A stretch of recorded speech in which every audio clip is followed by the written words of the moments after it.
morning, welcome to my channel. This is Beauty on the Go with Sharice O. So today I got some stuff in store for you and I can't wait to show you. Okay, so what I'm featuring is a side piece. Yes, ladies, you heard me correctly. I said a side piece.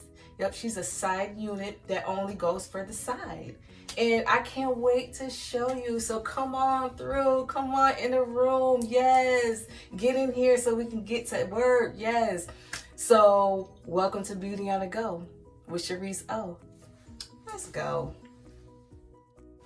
This side piece wig is in color 1B. The highlights you see is in color 30. This piece also has 5 clip-ins on the inside, so it can be an easy install. How about that?